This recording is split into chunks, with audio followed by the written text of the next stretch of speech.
Max Verstappen a été vivement hué lors de l'événement F1 à Londres, suscitant des réactions encore plus fortes parmi ses fans. La situation s'est encore aggravée lorsque son père a annoncé qu'il boycotterait les prochaines éditions de l'événement. Ce mécontentement pourrait entraîner des conséquences plus larges, car tant le pilote que l'équipe Red Bull sont insatisfaits du traitement qu'ils ont reçu dans la capitale britannique. La question est maintenant de savoir si Max peut trouver un moyen de surmonter le rejet auquel il est confronté au Royaume-Uni. Il est évident que Verstappen n'est pas la figure la plus populaire dans ce pays, en particulier dans le monde du sport automobile. Tout au long de sa carrière en Formule 1, il a toujours disputé des championnats contre des pilotes britanniques. En 2021, son principal rival était Hamilton, tandis que l'année dernière, Norris était le seul à véritablement menacer sa domination. De plus, la presse britannique a été l'une de ses plus grandes critiques, publiant régulièrement des articles avec des opinions biaisées et des questions polémiques. L'année dernière, au Brésil, après une victoire dans des conditions extrêmement difficiles, Max a même demandé pourquoi aucun journaliste britannique n'était présent à la conférence de presse. Les récentes huées à Londres ont cependant porté la situation à un tout autre niveau. Lors de la présentation de la nouvelle voiture aux fans présents à l'événement et ceux qui suivaient la diffusion en direct, la désapprobation était clairement audible. Non seulement Verstappen et Horner ont été la cible de ces réactions négatives, mais aussi la Fédération internationale de l'automobile, qui a été huée dès que son logo est apparu sur l'écran géant de l'O2 Arena. En réponse, l'organisation a adopté une posture défensive, qualifiant le comportement du public de reflet des rivalités historiques en sport automobile. Un porte-parole de la fédération a déclaré que, bien que ces rivalités rendent le sport excitant, il est essentiel de maintenir une culture de respect. Par conséquent, il était décevant d'entendre la foule réagir de manière aussi agressive envers le champion du monde et le directeur de l'équipe Red Bull. L'organisation a également souligné son engagement à lutter contre les abus dans le sport, tant dans l'environnement numérique qu'en dehors, à travers la campagne unie contre les abus en ligne. En outre, elle a exhorté la communauté sportive à réfléchir aux conséquences de ses actions. Pour Max, qui est déjà habitué aux critiques des médias britanniques, cela n'a peut-être pas été une grande surprise. Cependant, être hué par 25 000 personnes lors d'un événement de grande envergure, juste après avoir atteint le sommet de sa carrière et remporté un titre mondial avec une voiture qui n'était pas la plus rapide de la grille, pourrait influencer sa vision de la Formule 1.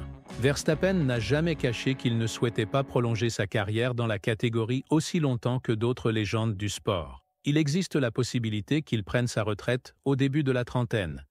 Et sans aucun doute, des événements comme celui-ci renforcent cette idée. Depuis 2021, l'image de Verstappen en tant qu'antagoniste principal en Formule 1 au Royaume-Uni s'est consolidée. Et il est peu probable que cette perception change tant qu'il restera actif. La rivalité récente avec George Russell, que Max a choisi de minimiser, a également contribué à l'hostilité du public britannique. L'impact de cette situation commence à se faire sentir au sein de l'équipe Red Bull, qui doit se concentrer sur la construction d'une voiture compétitive pour la saison 2025.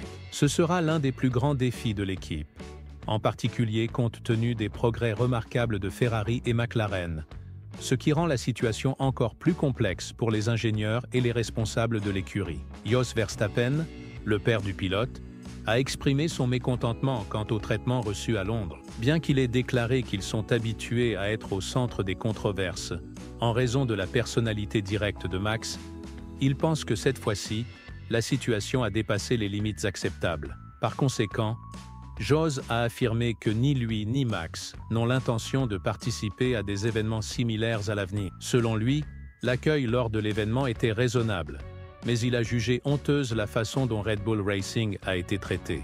D'après lui, Christian Horner et Max ont été hués de manière disproportionnée, ce qui ne correspond pas à l'objectif d'un événement censé promouvoir la Formule 1.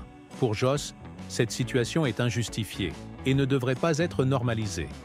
Il a également souligné que si l'événement a lieu de nouveau au Royaume-Uni l'année prochaine, son fils n'y assistera pas. Max lui-même avait déjà exprimé son désintérêt pour l'événement plusieurs mois auparavant.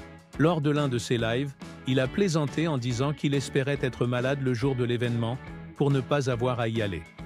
lors de la présentation, il a fait un commentaire ironique sur sa présence, mais a ensuite décrit l'expérience comme positive. Cependant, les fans n'ont montré aucun intérêt pour ces explications.